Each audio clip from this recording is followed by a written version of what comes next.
드라마 복사 소가수다에 여러 등장인물이 있지만 특별히 아버지 양관식의 모습을 통해서 우리 자신의 아버지의 모습을 보게 됩니다. 또한 우리 남성분들은 아버지로서의 자신의 모습을 보는 것도 같습니다.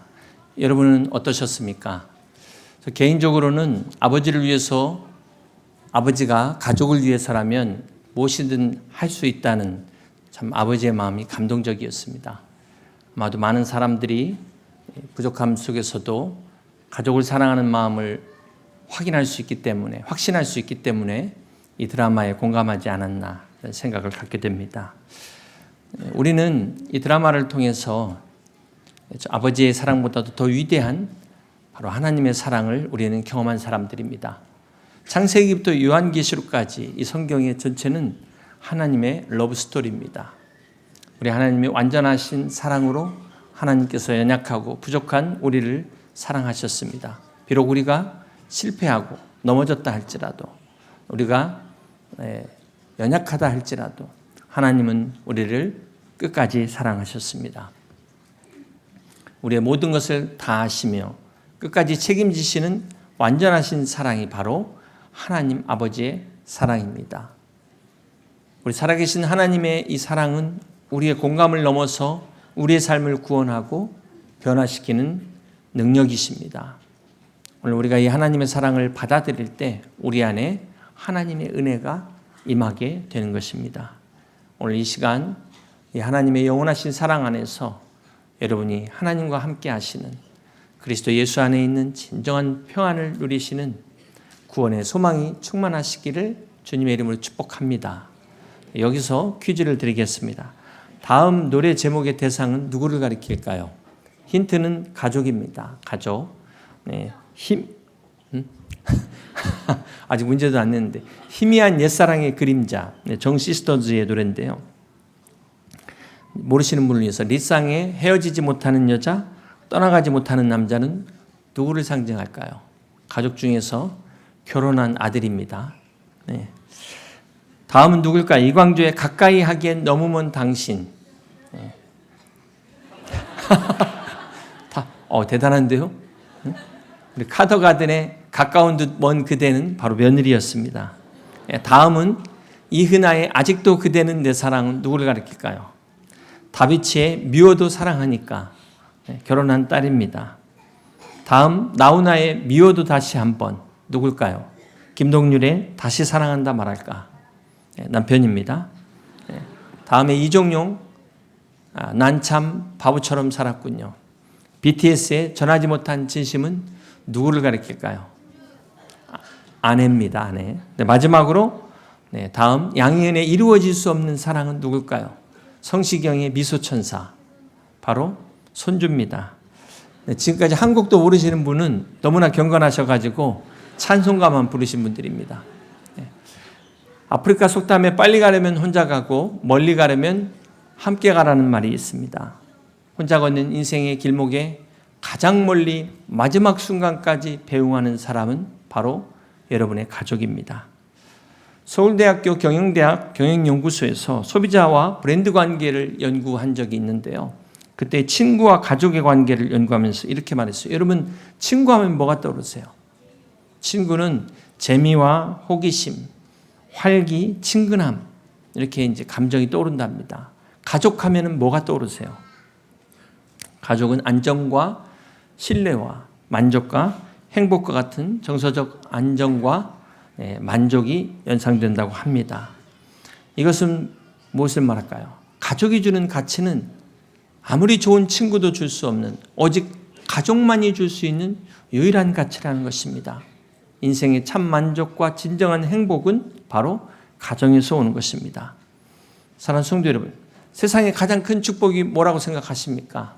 어떤 사람은 성공이고, 또 어떤 사람은 건강이기도 하고, 어떤 사람은 꿈을 이루는 것을 축복이라고 생각합니다. 그런데 오늘 우리가 함께 읽은 시편 128편은 참된 복을 우리에게 정확하게 말씀하고 있습니다. 우리 1절 같이 한번 보겠습니다.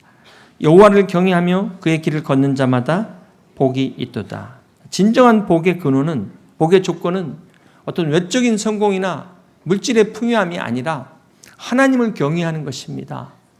믿음 안에 하나님 뜻에 따라 사는 삶이 축복이라고 말씀하고 있습니다. 여기서 우리가 하나님을 경외한다는 것은 하나님과의 올바른 관계 속에서 살아가는 복된 삶을 말씀하는 것입니다. 그렇습니다. 참된 축복은 하나님과의 관계에서부터 시작이 되는 것입니다. 오늘 시편 128편은 우리에게 세 가지의 복을 말씀하고 있습니다. 첫 번째 복은 우리 2절 한번 같이 읽겠습니다. 내가 내 손이 수고한 대로 먹을 것이라. 내가 복되고 형통하리로다. 시편 128편이 말하는 첫 번째 복은 손이 수고한 대로 먹는 복입니다. 자, 여기서 중요한 것은 놀고 먹는 것이 결코 복이 아니라는 사실입니다. 데살로니가후서 3장 10절을 보시면 우리가 너희와 함께 있을 때에도 너희에게 명하기를 누구든지 일하기 싫어하거든 먹지도 말게 하라, 이렇게 말씀하고 있습니다. 하나님이 주시는 참된 복은 우리가 직접 손으로 수고한 것을 거두는 것이 복이라고 말씀하고 있습니다. 성경은 이 노동의 신성한 가치관과 이 성실함을 우리에게 말씀하고 있습니다. 여러분, 본래 이 복지라는 게 성경에서 말하는 복지는 고아와 과부와 같은 사회적인 약자를 돌보는 것이 진정한 복지의 의미입니다. 성경적 복지라는 것은 사회적으로 볼 때 스스로 일어날 힘이 없는 정말 연약한 사람들을, 어려움 가운데 있는 사람들을 돕는 것이 진정한 복지입니다. 그런데 요즘 우리나라를 보면은 이렇게 막 전 국민 대상으로 포퓰리즘 복지를 하는데 이것은 이미 실패한 나라들의 정책을 따라가는 것입니다. 포퓰리즘으로 말하면 제일 잘하는 나라가 어딜까요? 공산주의 아닙니까? 그냥 무상으로 다 주잖아요. 그러다가 같이 망하는 것 아니겠습니까? 그런데도 이 포퓰리즘을 주장하는 사람들이 뭐라고 말하냐면 세금을 많이 내는 사람들도 권리가 있다는 거예요. 하나만 생각하는 거잖아요. 그 결과 막대한 국가 부채를 어떻게 감당할 수 있겠습니까? 세금을 많이 내는 상위 계층은 그 돈 없어도 잘 살아요. 그런데 공정한 형편성이라는 것 때문에 그렇게 하다 보면은 진정한 복지 정책의 의미가 훼손된다는 것입니다. 그러므로 정말 효과적인 복지 정책은 단순한 물질만 지원하고 모두가 공평하게 하는 것을 넘어서 정말 어려운 사람들이 스스로 자립할 수 있는 힘, 능력을 키워주는 것이 진정한 복지다. 성경은 그렇게 이야기하고 있습니다. 우리 최근 이슈되고 있는 지금 4.5일 근무제도 여러분 정말 잘 생각하셔야 됩니다. 우리가 베를린에 지교회가 있어서 독일의 성도님들 사업하시는 분들 몇 분 알고 있는데 그분들이 한결같이 독일 경제의 어려운 것들을 이야기하고 있어요. 그 이유는 중국이 쳐들어 올라오고 한국이 쫓아오고 이래가지고 독일 경제가 문 닫은 사업들이 많다는 겁니다. 이제 우리가 조금 살만하다고 자만해서 여유 부리다가는 우리도 저렇게 일본처럼 역전될 수 있다는 사실을 잊지 말아야 될 것입니다. 그렇기 때문에 무조건 퍼주기식의 포퓰리즘 정책은 이거는 자기 인기를 위해서 국가를 위기로 몰아넣는 정책이다. 나라가 어려울수록 우리는 복을 받아야 됩니다. 우리나라가 그렇게 어려울 때 우리 기도하는 믿음의 우리 부모님들, 믿음의 선배들이 하나님께 축복을 받아서 오늘의 우리나라 대한민국이 있는 줄 믿습니다. 그러면 우리가 어려운 때일수록 여러분의 가정이 복을 받아야 교회도 부흥하고 우리나라도 복을 받게 되는 줄로 믿습니다. 이삭이 흉년의 때에도 100배의 축복을 받은 것처럼 오늘 여러분의 가정과 기업이 불황을 모르는 하나님의 축복을 받으시는 복된 가정 되시기를 주님의 이름으로 축복합니다. 오늘 본문에 내 손이 수고한 대로 먹을 것이라, 이것은 뿌린 대로 거둔다는 하나님의 원리입니다. 시편 126편 5절을 보시면 눈물을 흘리며 씨를 뿌리는 자는 기쁨으로 거두리로다. 그렇습니다. 여기서 우리 자녀들 입장에서는 공부하는 것도 씨를 뿌리는 겁니다. 그러니까 학생의 때는 씨를 심는 때예요. 학생의 때는 결코 거두는 때가 아닙니다. 우리가 학생일수록 젊을 때일수록 더 열심히 내일을 위하여 눈물을 흘리며 씨를 뿌리고 심는 여러분 다 되시기를 주님의 이름으로 축복합니다. 이처럼 요행을 바라지 않고 정직하고 성실하게 노력하는 것이 복받는 비결이라고, 이것이 하나님의 원리라고 시편 128편이 우리에게 말씀하고 있습니다. 무엇보다도 그러기 위해서는 먼저 하나님을 경외하는 믿음 안에서 하나님 안에서 성실하게 기도하고 또 최선을 다하는 여러분 되셔서 오늘 여러분과 여러분의 가정이 심은 대로 거두는 놀라운 축복을 누리시기를 주님의 이름으로 축원합니다. 이것이 첫 번째 복입니다. 시편 128편의 두 번째 복은 우리 3절 말씀 함께 보겠습니다.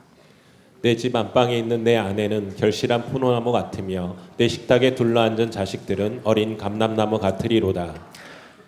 시편 128편의 두 번째 복은 가정의 복을 말씀합니다. 특별히 이 가정의 복을 포도나무와 감람나무, 올리브유를 통해서 두 가지 비유로 설명하고 있습니다. 이 당시 이스라엘에게 있어서 이 포도나무와 이 포도와 감람유는 정말 없어서는 안 되는 아주 중요한 생필품이기도 합니다. 이것은 가정에서 부부와 자녀는 정말 우리 삶에 있어서 보배로운 복된 존재라는 것을 말씀하고 있습니다. 사랑하는 성도 여러분, 남편에게 진정한 복이 무엇일까요? 그것은 단지 외모만 아름다운 아내가 아니라 함께 믿음의 동반자로서 함께 할 수 있는 아내가 남편의 진정한 복이라는 사실을 잊지 마시기를 바랍니다. 그렇다면 아내에게 있어서 진정한 복은 무엇일까요? 물질이나 재력이 많은 남편이 아니라 함께 같이 기도하고 함께 같이 은혜를 나눌 수 있는 믿음의 배우자가 아내의 복이라는 사실을 잊지 마시기를 바랍니다. 또 부모에게 있어서 진정한 복은 무엇일까요? 자녀가 공부 잘하고 성적 우수한 것이 아니라 하나님을 경외하는 자녀들, 믿음 안에서 부모님 앞에 순종하고 바른 가치관을 갖고 인격을 갖춘 자녀가 진정한 복이라는 사실을 기억하시기를 바랍니다. 또한 우리 자녀들에게는 무엇이 복일까요? 엄마 아빠가 해달라는 거 다 해주는 게 복이 아니라 엄마 아빠가 하나님의 말씀과 기도로 양육하고 바른 가치관을 세워주는 부모가 진정 자녀에 있어서 최고의 복이라는 사실을 잊지 마시기를 바랍니다. 시편 127편 4절에는 이렇게 말씀합니다. 젊은 자의 자식은 장사의 수중의 화살 같으니 이것이 그의 화살통에 가득한 자는 복되도다. 그렇습니다. 부모는 활이 되어서 자녀라는 이 화살을 하나님을 향해 당겨야 되는 것입니다. 부모가 당기는 이 방향대로 우리 자녀들이 나아가게 됩니다. 그렇다면 여러분은 지금 어느 곳을 향하여 이 화살을 쏘고 계십니까? 사랑하는 성도 여러분, 우리 하나님께서 모든 것을 창조하시고 다 보시기에 좋았다 말씀하셨습니다. 모든 창조가 다 선이고 하나님의 최선이었지만 그 중에서도 최고의 창조는 바로 인간을 창조하시고 바로 가정을 창조하신 것입니다. 이 가정이야말로 하나님의 창조의 최고의 걸작품으로 오늘의 우리를 존재하게 하는 하나님의 축복의 은혜의 통로인 것입니다. 그런데 사단은 지금도 끊임없이 우리의 가정을 공격합니다. 우리의 가정을 깨트리려고 합니다. 얼마나 많은 가정들이 사단의 공격에 의해서 상처받았는지 모릅니다. 그렇기 때문에 오늘 우리는 이 가정을 지킬 수 있는 힘이 있어야 돼요. 하나님의 가정을 주셨지만 내 가정을 내가 지킬 수 있는 그러한 믿음을 가지고 기도함으로 여러분의 가정을 하나님의 은혜 안에서 잘 키워나갈 수 있는 그런 복된 부모, 복된 자녀 되시기를 주님의 이름으로 축복합니다. 1852년 4월 10일 미국의 한 시민이 튀니지에서 사망합니다. 그리고 31년이 지난 후 미국 정부는 그의 유해를 본국으로 운구하기로 결정했습니다. 그의 유해가 뉴욕에 도착하던 날 많은 시민들이 그를 영접하러 나갔습니다. 이제 군악대의 연주와 예포가 울려 퍼지고 대통령을 비롯한 정부 관계자들과 수많은 시민들이 이 운구 행렬을 지켜보기 위하여 나왔습니다. 그는 유명한 정치가도 아니었습니다. 전쟁 영웅도 아니었습니다. 그는 바로 한 곡의 그 노래를 작사해서 미국인들의 마음에 영원히 남아있던 사람이었습니다.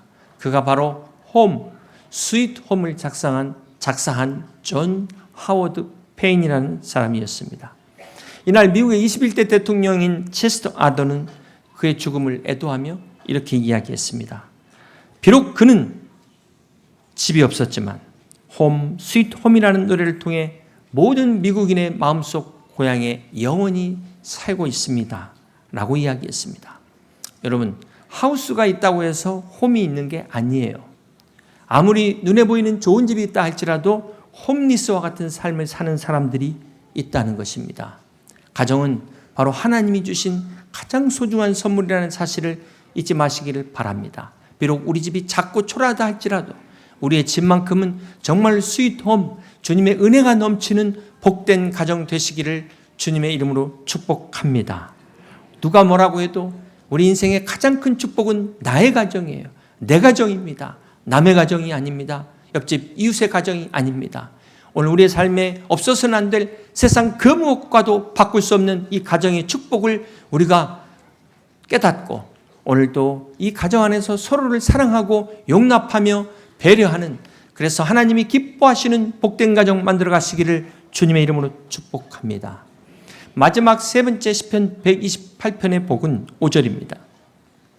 여호와께서 시온에서 내게 복을 주실지어다. 너는 평생에 예루살렘의 번영을 보며. 여기 예루살렘은 두 단어의 합성어입니다. 예루, 기초, 터라는 말이고 살렘, 평화가 합쳐져서 평화의 터전이다. 평화의 도시가 바로 예루살렘입니다. 이 예루살렘의 번영은 이 개인적 차원의 번영이 아니라 하나님 나라의 번영을 상징하는 것입니다. 국가적 차원의 번영을 말씀하는 것입니다. 오늘 시편 이 128편의 복이 세 가지의 복이 서로 연결되어 있다는 것을 우리는 알 수가 있습니다. 첫 번째, 내가 내 손이 수고한 대로 먹을 것이라는 이 물질적 경제적 번영을 통해서, 두 번째는 내 집 안방에 있는 아내는 결실한 포도나무 같으며 내 상에 둘러앉은 자식들이 어린 감람나무 같으리라는 가정의 번영으로 이어진다는 것을 보게 됩니다. 그리고 이것이 마침내 5절의 말씀에 여호와께서 시온에서 내게 복을 주시지어다. 너는 평생에 예루살렘의 번영을 보는 국가적 번영으로 나아가고 있다는 것을 우리가 발견하게 됩니다. 오늘 시편 128편의 이 세 가지 복이 서로 연결되어 있다는 것입니다. 무슨 말입니까? 가정이 건강해야 국가도 건강한 것입니다. 여러분의 가정이 무너지면 우리나라도 무너지게 되는 것입니다.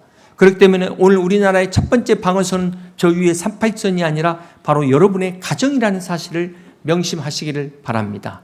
진정한 애국의 길은 총 들고 있는 군인만이 아니라 오늘 내 가정을 지키는 여러분이 진정한 애국의 길이요 애국자이심을 믿으시기를 바랍니다. 영국의 유명한 역사가 에드워드 기번은 그에 져서 로마 제국 쇠망사에서 로마 제국이 멸망한 이유 중에 하나를 이렇게 이야기했습니다. 가정의 굴뚝에서 연기가 사라졌기 때문이다. 그렇습니다. 로마 제국의 몰락이 가정 붕괴에서 비롯됐다는 것을 이야기하고 있습니다. 역사를 돌아보면 가정이 무너지고 살아남은 문명은 거의 없다고 봐야 될 것이 역사의 교훈입니다. 사랑하는 성도 여러분, 시편 128편의 핵심은 축복입니다. 그리고 그 축복의 핵심은 바로 우리의 가정에 있다는 사실을 기억하시길 바랍니다. 마지막 6절을 함께 보시겠습니다. 내 자식을 볼 것이어다. 이스라엘에게 평강이 있을지로다. 시편 128편의 마지막 축복은 자녀와 손자를 보는 세대를 이어가는 하나님의 축복을 말씀하고 있습니다. 오늘 여러분의 가정에 이러한 축복이 가득하시기를 주님의 이름으로 축복합니다. 사랑하는 성도 여러분, 오늘 주님께서 우리에게 약속하신 복은 세상 사람들이 추구하는 복과는 다른 것입니다. 하늘의 복은 이 땅의 복과는 비교할 수 없는 영원한 복입니다. 진정한 복입니다. 절대적인 복입니다. 놀라운 복입니다. 특별히 하나님께서 우리에게 주시는 복, 로마서 8장 15절에 보면 너희는 다시 무소하는 종의 영을 받지 아니하고 양자의 영을 받았으므로 우리가 아빠, 아버지라고 부르짖느니라. 성령이 친히 우리의 영과 더불어 우리가 하나님의 자녀인 것을 증언하신다고 말씀하셨습니다. 그렇습니다. 오늘 하나님께서 우리를 사랑하셔서 우리를 하나님의 자녀로 삼아주시고 하나님과 가족이 되게 하신 것입니다. 이것을 요한일서 3장 1절은 보라, 아버지께서 어떠한 사랑을 우리에게 베푸사 하나님의 자녀라 일컬음을 받게 하셨는가. 오늘 그리스도 예수 안에서 구원받은 하나님을 믿는 주의 백성들을 향하여 오늘 하나님의 자녀라고 말씀하고 있어요. 우리가 하루아침에 하나님 나라의 로얄 패밀리가 됐다는 사실을 기억하시길 바랍니다. 이것이 얼마나 큰 은혜입니까? 이것이 얼마나 큰 축복입니까? 죄로 인해 영원히 하나님과 원수되어서 지옥의 형벌을 받을 수밖에 없는 우리를 위하여 주님께서 십자가에서 죽으시고 부활하심으로 우리가 아빠, 아버지라 부를 수 있는 은혜를 누리게 된 것입니다. 이것은 단순히 종교적 관계가 아니라 살아있는 하나님과의 가족의 관계라는 사실을 명심하시기를 바랍니다. 사랑하는 성도 여러분, 혹 오너십을 맞아서 아직 믿지 않는 가족들을 위해 기도하고 있는 성도님들 포기하지 마시고 오늘 주님의 위로가 함께 하시기를 축복합니다. 너와 내 가정이 구원을 얻으리라는 이 말씀 끝까지 붙잡고 여러분의 기도로 남편이 구원받고 아내가 구원받고 자녀들이 구원받고 부모님들이 구원받는 역사가 일어나시기를 주님의 이름으로 축복합니다. 이제 말씀을 정리합니다. 사랑하는 성도 여러분, 하나님이 오늘 우리 가정에 주시는 복은 하늘의 신령한 구원의 복, 하늘의 풍성한 은혜의 복뿐만 아니라 이 땅의 모든 기름진 복들을 약속하셨습니다. 이것이 우리 대에서 끝나지 않고 우리 자녀들 다음 세대 후손 대대로 하나님이 누리는 귀한 축복을 128편에 약속하셨습니다. 그러므로 오늘 우리가 다 하나님을 경외하는 믿음의 가정 안에서 하나님이 약속하신 이 귀한 축복과 은혜를 누리는 귀한 가정 되시기를 주님의 이름으로 축복합니다. 우리 여의도 침례교를 통하여 우리 가정에 주시는 이 귀한 축복을 우리 자손의 자손을 이어 세대를 이어 하나님 안에서 복되고 형통한 우리 여의도 침례교의 모든 믿음의 가정 다 되시기를 주님의 이름으로 간절히 축원합니다.